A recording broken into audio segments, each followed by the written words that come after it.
Make a memorial of it, because it will surprise you just how much Jesus has done for you. I thought I was talking to somebody tonight. See, the reason why we can be quiet in church, we can sit in church, we have no testimony, we can't tell anybody anything, is because we haven't counted what God has done for us. Have mercy. And we come to church with a long face as if God has not done anything for us when we're eating God's food and throwing it away.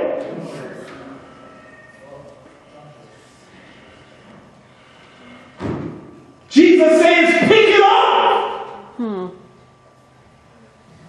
All the time you've been wasting young people, are you hearing me? On Facebook and MySpace and Hotmail and Yahoo and wherever else, Farmville. Jesus says, pick it up. All the talent you've been wasting. Listening to Jay-Z and who are the other ones? Beyonce and whoever else. Jesus says, pick it up. Don't throw away your time. Don't throw away your talent. You have got to start picking it up and start counting the blessings that God has given unto you. And then it will surprise you what the Lord has done.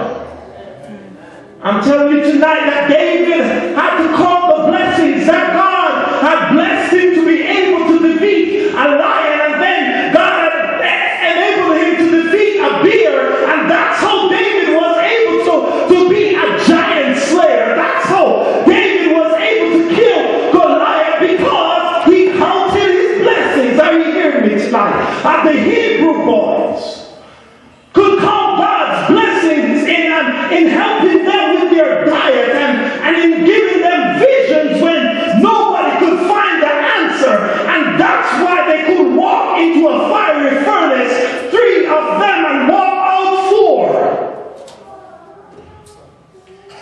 Esther counted her blessings in that God took her from a nobody and made her Miss Universe. See, all the Miss Universes nowadays, they're just pretenders. They have no real power. But God took Esther from a nobody and made her queen of the world. And that's why she was able to say, if I die, I will die. Who knows but that I have come into a royal position for such a time as this. Amen. She did not waste the opportunity that God gave to her, because she counted the blessings. She remembered where God had brought her from. Amen. Amen. Tell you,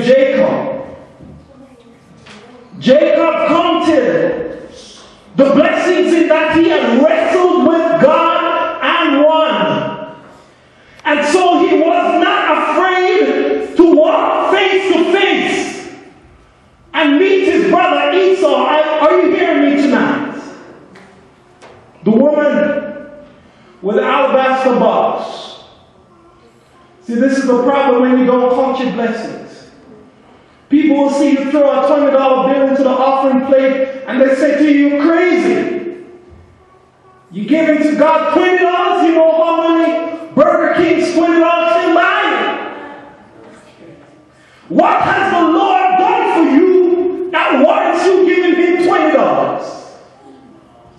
This woman gave something that was so expensive, it was more than a year's wages. And then she washed his feet with her hair.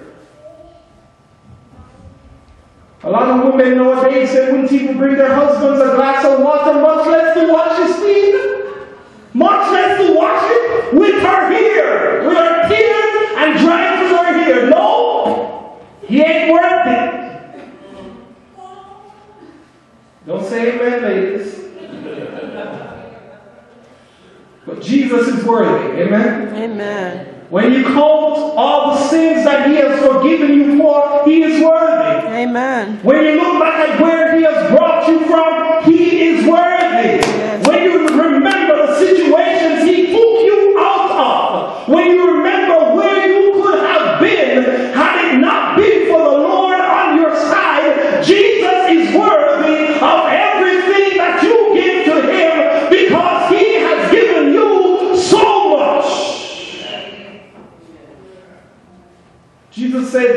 love much have been forgiven much.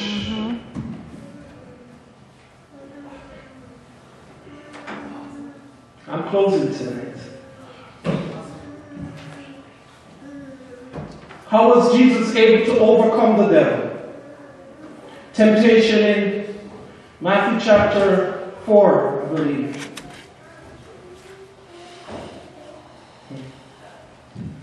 See, when the devil came to Jesus in Matthew chapter 4, the devil thought that he had Jesus whooped. Are you hearing me tonight? The devil said, aha, he's hungry, he's tired, he's weak. I got him. Right where I want him. You know, sometimes the devil thinks that's about us too, eh? Bible says in verse 2, he had fasted 40 days and 40 nights. Not the half-day fast that we do. I know a certain person who had a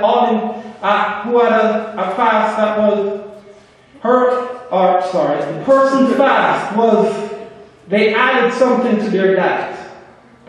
Well, it started out as a oatmeal diet.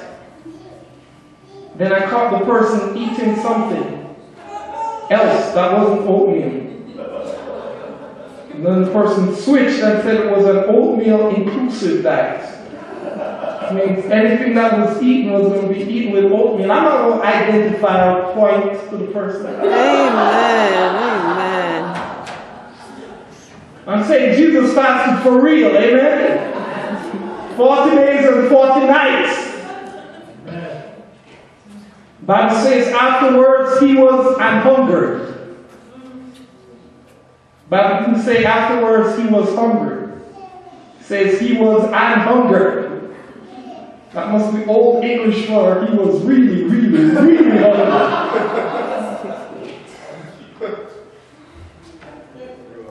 So the devil came to him, and the first thing the devil came to him was to tempt him with appetite. But you know, when you surrender to God, that's what James says, right? See, most of us try to resist the devil, and we get whooped. Bible says, surrender to God, then resist the devil. Then he will flee from you. Don't resist the devil if you haven't surrendered to God. Somebody say amen. Then he said, the devil just whooped me last night. Jesus surrendered to God. Those 40 days were not just about food.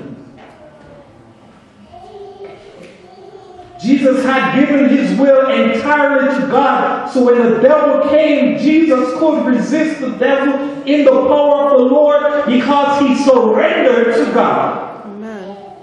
And he counted the cost. He said, devil, you have nothing on me. I've given everything to God.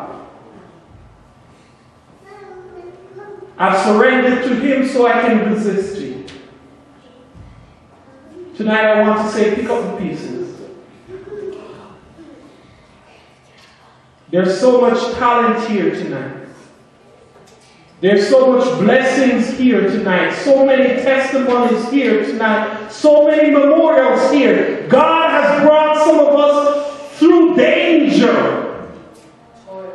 Toils and snares. I can remember, I've told you this, when I was a child, I couldn't breathe at night. My father had to be up with me all night. The devil tried to kill me. You know the devil does that. And I know many of us have been through situations where if it had not been for the Lord on our side, we would be 6 feet under. Many of us would be in prison tonight. Many of us would be dead. Half of the people I went to school with are dead or in prison. I say, if it had not been for the Lord on my side, where would I be? Young people, I'm saying, if it hadn't been for the Lord on your side, where would you be? You better start counting. You better not forget.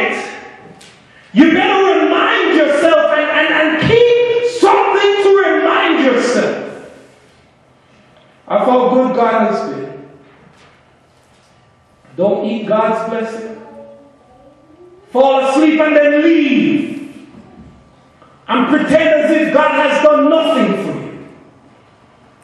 So tonight I'm opening the floor and you know, worship and surrender starts with acknowledging what God has done. So if God has done something for you tonight, I dare you get up here and testify to God's goodness. Stand to your feet. God has done something for you tonight. You want to tell the devil, I haven't forgotten. You want to say, Lord, I have not forgotten what you have done for me. You have been my shield and my shelter. You want to say, if I hadn't been you, Lord, where would I be? Come on, stand to your feet. If that is your prayer tonight. If that's not your prayer, do not stand to your feet. I do not care.